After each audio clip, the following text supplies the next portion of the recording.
Vamos voltar agora a falar sobre a operação do Ministério Público que apura irregularidades na Associação Filhos do Pai Eterno. Você viu agora a movimentação ali na porta da associação, que fica na região de Campinas, aqui em Goiânia, com o Adriano Regis. A gente volta a conversar com a Renata Costa, que está na porta do GAECO, que comanda todo esse trabalho de investigação, né, Renata?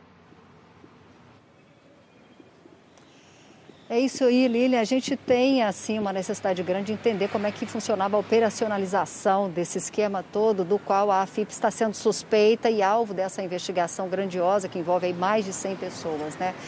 Entendendo que, por um lado, todo esse dinheiro, toda a movimentação que acontecia na associação ali gerava bens e outros imóveis, o próprio Ministério Público pediu o bloqueio de bens que estão ligados à AFIP e o juiz concedeu esse bloqueio de bens. E aí, porque, como eu disse anteriormente, há outros bens envolvidos, além, é claro, de coisas que seriam pertencentes à própria AFIP, que tem algum cunho religioso. Mas vamos entender como é que funcionava a operacionalização desse esquema. Bem, como se trata aí de uma associação, obviamente, todos os donativos que vinham aí de fiéis que eram convidados a participar dessa devoção, dessa fé, para que pudesse ser construído o novo santuário de Trindade, todos esses valores, eles entravam como sendo valores atribuídos às contas da associação. E parte desse dinheiro, Lilian, já ficou confirmado nessas investigações que foram apontadas pelo Ministério Público, parte desse dinheiro era usada para compra de imóveis e uma série de outras finalidades que não tinham relação com nada restrito à religiosidade, como fazendas, como, por exemplo, gado, imóveis e uma série de outros imóveis e essa negociação acabava acontecendo com várias empresas que sempre tinham a presença de pessoas comuns ao padre Robson, que foi isso que foi identificado também na operação. A gente tem mais informações de como esse sistema era operacionalizado, e depois você me chama num outro momento, a gente continua passando todos os detalhes. Combinado, Renata. Agora a gente vai conversar com o Gabriel Garcia, que acompanha desde cedo o trabalho dos promotores na casa do padre Robson, em Trindade. A investigação do Ministério Público identificou muitas transações de dinheiro que era ali da Associação Filhos do Pai Eterno, né, Gabriel? Isso mesmo, Lilian. A investigação começou há cerca de 3 anos, mas os promotores conseguiram apurar que nos últimos 10 anos a associação pode ter movimentado cerca de 2 bilhões de reais na compra de propriedades rurais, de cabeças de gado e também de imóveis considerados de luxo. Como que os promotores conseguiram chegar nesse valor? A partir dessas investigações, eles pediram a quebra de sigilo bancário de pelo menos 3 dessas contas.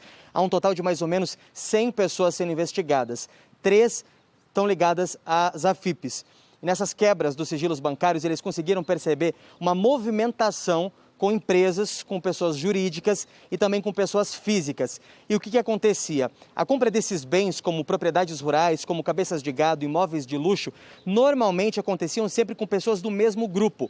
Mudava a empresa, mas as pessoas que estavam à frente daquelas empresas, responsáveis por aquelas empresas, faziam parte de um mesmo grupo. Ou seja, esse dinheiro, segundo o Ministério Público, girava sempre entre o mesmo número ou o mesmo nome de empresários e de pessoas envolvidas nesse suposto esquema que está sendo investigado. E nesses 3 anos, a partir dessa quebra de sigilo bancário, o Ministério Público conseguiu chegar até alguns desses envolvidos e conseguiu chegar até algumas dessas empresas. E entre as transações que foram apontadas pelo Ministério Público, surge o nome do atual vice-prefeito aqui de Trindade, Gleison Cabrini de Almeida. Segundo o Ministério Público, ele teria envolvimento em algumas dessas transações que foram feitas com o dinheiro da associação para comprar bens.